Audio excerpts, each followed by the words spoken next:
ఈరోజు బెల్లంతో రాగి జావా ఎలా తయారు చేసుకోవాలో చూద్దాము. అందుకోసం ఫస్ట్ ఒక గిన్నెని తీసుకొని అందులోకి 300 ml వాటర్ని పోసుకోవాలి. దాంతోపాటుగా 200 ml కాచి చల్లార్చిన పాలను కూడా యాడ్ చేసుకోవాలి.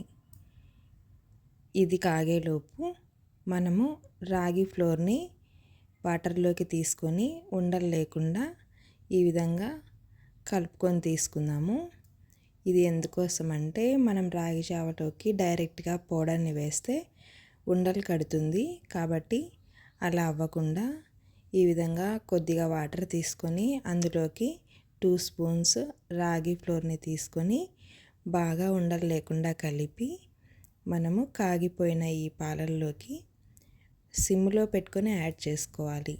ఎందుకంటే సిమ్లో పెట్టుకోకుండా హై ఫ్లేమ్ మీద కానీ ఈ రాగి ఫ్లోర్ని యాడ్ చేసినప్పుడు మనం ఎంత నీళ్ళల్లో కలిపినా కూడా ఖచ్చితంగా ఉండలు కడుతుంది. కాబట్టి ఈ రాగి ఫ్లోర్ని యాడ్ చేసేటప్పుడు మనం మంటని సిమ్లోనే పెట్టుకోవాలి. ఈ విధంగా యాడ్ చేసుకున్న వెంటనే కలుపుతూ ఉండాలి. కొద్దిసేపు ఇది బాగా కలిసినంత వరకు సిమ్లో పెట్టుకొని ఆ తర్వాత మంటని మీడియం ఫ్లేమ్లో పెట్టుకోవాలి. ఈ విధంగా రాగి ఫ్లోర్ కూడా బాగా కాగిన తర్వాత ఇందులోకి ఆప్షనల్ అండి డ్రై ఫ్రూట్స్, ఇది కాజు, బాదం ఈ విధంగా సన్నగా తరుగుకొని యాడ్ చేసుకోవచ్చు లేదా స్కిప్ చేయొచ్చు. యాడ్ చేసుకున్న తర్వాత అది కొద్దిసేపు పొంగు పట్టేంత వరకు ఉడికించాలి. చూడండి, కన్సిస్టెన్సీ ఈ విధంగా రావాలి. రాగి జావా చల్లారిపోయిన తర్వాత ఇంకొంచెం గట్టి పడుతుంది. అందుకే ఈ కన్సిస్టెన్సీలో ఉండాలి. ఈ విధంగా బాగా ఉడుకు పట్టి పొంగు వచ్చేంత వరకు ఉడికించాలి. అప్పుడు రాగి పిండి కూడా ఉడికినట్టు.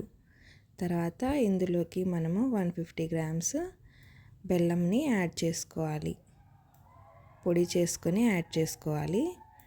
ఈ విధంగా బెల్లము కొద్దిగా కరగడానికి 1 నిమిషం పాటు టైం పడుతుంది. అది చక్కెర అయితే తొందరగా కరిగిపోతుంది. ఈ విధంగా కలుపుతూ బెల్లం బాగా కరిగేంత వరకు ఉడికించుకోవాలి. చూడండి, ఈ విధంగా ఉడుకు పట్టింది కదా.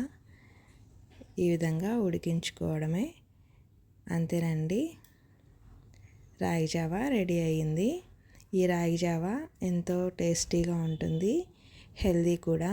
మనము ఎండాకాలం చల్లగా తాగొచ్చు, చలికాలము వేడిగా తాగొచ్చు. చాలా హెల్దీగా ఉంటుంది. ఐరన్ కూడా, రాగి పిండి బెల్లం కూడా రెండు ఐరన్ రిచ్ ఉంటాయి.